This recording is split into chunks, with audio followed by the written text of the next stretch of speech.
My little heart is beating so fast. That's a good thing. This is fun. Okay, so I just wanted to tell you really quick, a fun thing is that my heart is going really fast. A couple weeks ago, we went to Universal, and when we walked in, we had tickets that we didn't have to go to the counter. And so we didn't have the little map of the park. And I said, we need a map. And we kept walking, and about a minute later, you saw a roller coaster go, and a map fell out of somebody's pocket. It was like, you know, if it was always that simple. So, anyway. That's exactly the way it is supposed to work. That's exactly the way. Right.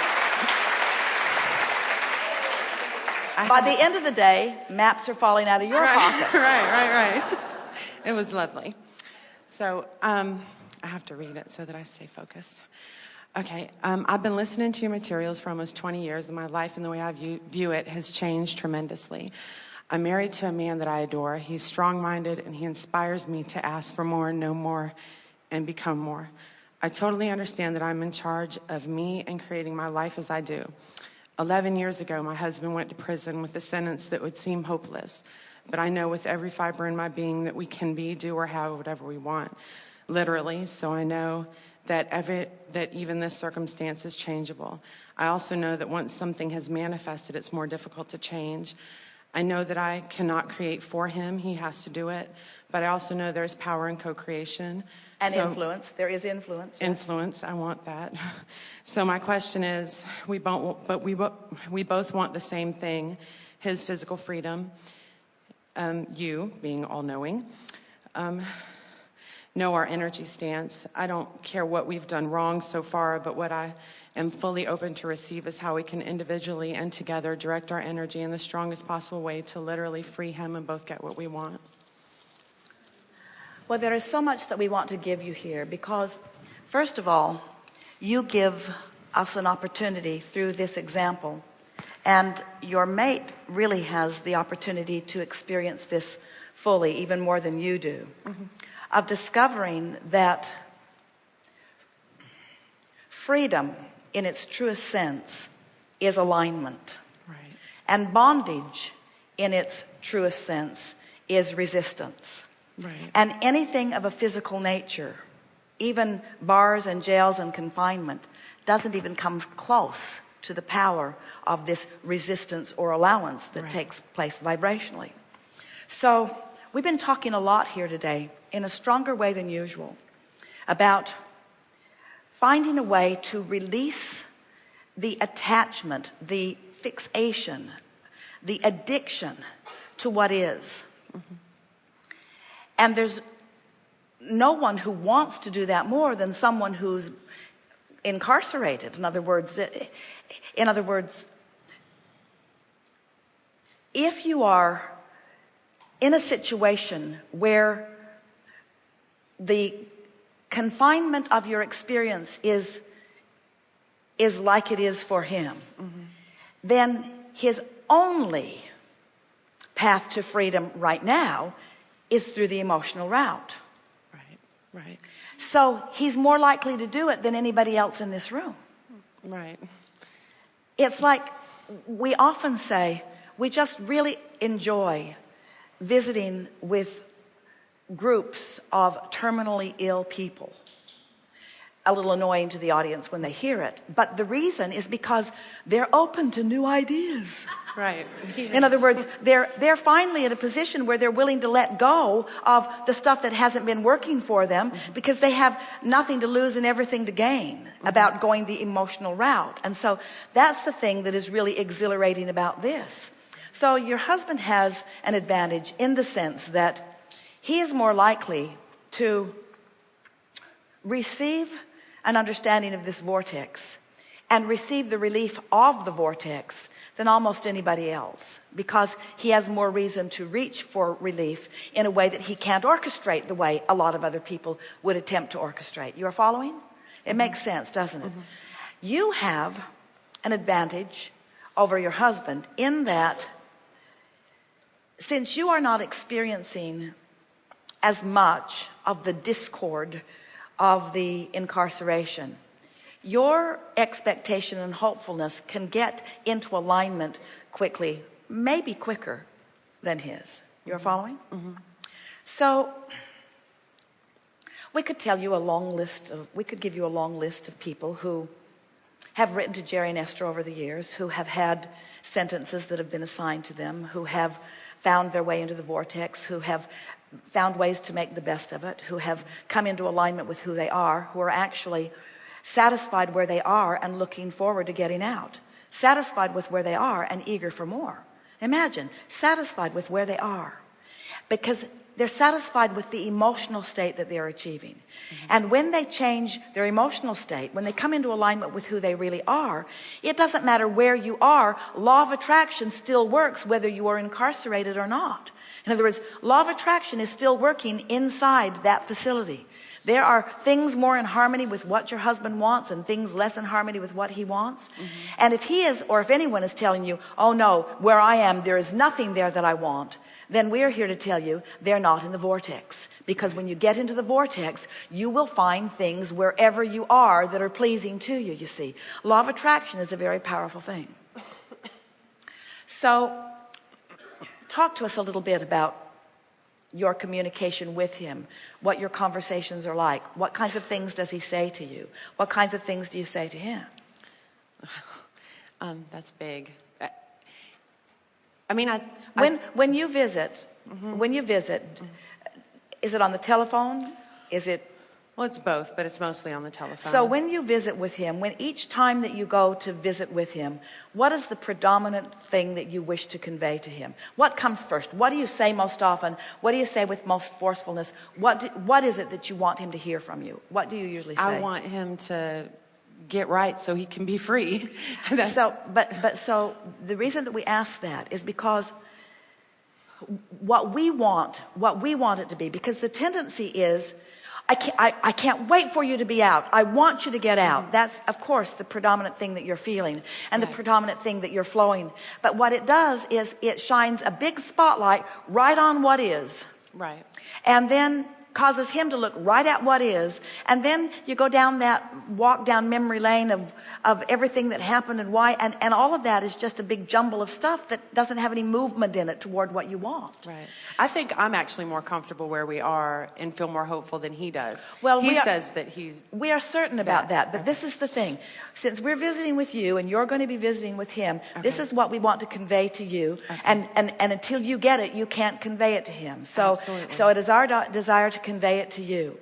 When you visit with him, the predominant thing, because we've talked about this all day here today, you can't feel the absence of what you want so keenly and be moving toward it. In other words, it's just going to play out the way the sentence is written if that's the case, because nothing's changing vibrationally. In other words, when what you feel is predominantly utter and complete absence and agony over the absence of something that you want so much, there's no movement in that.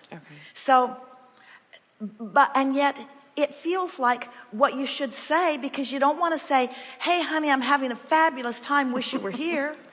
You don't want to say, oh gosh, I forgot you were in there. I hardly ever even think about you anymore. And yet that's where we want you to be. We want you to be so full. We want you to be so full of where you're going that what is irrelevant. And as we said earlier, people thank us for our patience. We're not being patient about what's coming for the two of you, because it's already here as far as we are concerned. And that's what it has to be for you. So the words start out sort of specific and negative. I miss you. I hate it without you. I'm so longing for you. I miss you so much. I'm aching for you. So much injustice has taken place. This just isn't fair. I know who you really are. I know what a good person you are. I'll be here always. But it's pointed and poignant and specific and holding you right in the same energy. Right. So now you got to get more general. So, and you can't get specific too soon, any more than the ship can jump the 84 feet of water. So you're going to move into the locks just kind of gradually and move up. But what you're reaching for is that feeling of clarity and that feeling of calm that getting more general will bring you. So you say, we haven't figured it out, but we will. And I know it's going to get better whether you know it or not. And I'm feeling sure about this every day. And I know that sometimes you don't want to hear that from me because it seems like pie in the sky. But I just want to let you know that my relief is coming on stronger. I know that with the economic things that are taking place, that there's less reason for, now we're getting more specific, there's less reason to hold so many people that are unnecessarily being held just for the sake of making a point. Things are loosening up all over the place. I'm beginning to hear stories of sentences being reduced and people being released, and I can just feel it. I can feel it in my heart. I just know that things are getting better. I feel as close to you every day as if you were here, because in my heart of hearts, you are here. You're here in my mind. You're here in my dreams. I'm even having occasional dreams that, are you having occasional dreams yet? I do. I'm even having dreams. I'm even having dreams that you're free and that we're together. And so I know this is coming. Now, aren't you feeling a few shivers? Aren't you feeling the energy of that? Aren't you recognizing that you've moved from specific to general and now to more and more specific? Now, don't lay more on him than he is able to hear, because in the same way, if you get all frisky and all sure, and he's had a particularly bad day, and you try to affirm what you know, he'll have one of these law of attraction cards moments where he'll be tearing them up in little pieces and flushing them down the toilet. In other words, it's really, really annoying to hear somebody feeling good when you don't. So now what's going to happen is you're going to find really good timing. You're going to begin to align with his alignment, because what you want, and this is what we want to convey to you more than anything, what we want for you more than his freedom from incarceration is you in the vortex. What we want for him more than his freedom from incarceration is him in the vortex. Because we know that when you're in the vortex, that life is all right. Life is good now. You can do something about that now. You can set yourself free today. You can set yourself free from his incarceration today. He can set himself vibrationally free from the incarceration today or tomorrow or the next day. And that's what your first and foremost work is about. We have to tell you, it would be easier to talk to everybody in this room if you were all in jail. It would be. It would be. It would be, because you would be more willing to do the only work you can do under those conditions, you see. And so start finding the sweetness of it. Start feeling the edge lift up off of you. Start noticing the positive aspects that are erupting. Start feeling the power of your co-creation. Start recognizing what the two of you have collaboratively put into your vortex as a result of this experience. In other words, your relationship is bigger and stronger. Both of you are more. If you study the histories of the heroes and the magnificent creators of all time, you will find a huge part of them were incarcerated or bound by what seemed to be against their will, only to discover in their own personal experience that nothing can bind them, you see. And when you get that nothing can bind you, because it is your vibration, it is your alignment, now you're off and running. And we're not just giving this to you because we think it is the only way that you're going to feel happy. We are giving this to you because it is the path to his being released early. But we don't want you to do it for that reason, because then you start taking score of that, which makes you lose your connection to your vortex, which then slows the whole thing down. You're following? I am. Have fun with this. Can you hear us? Can you hear the sincerity with which we say this? Have fun with this. Have fun with this. Imagine asking someone to have fun under these conditions. We're saying, have fun with this. Have fun with this. And oh, what a book you will write one day. Good time for a segment of refreshment.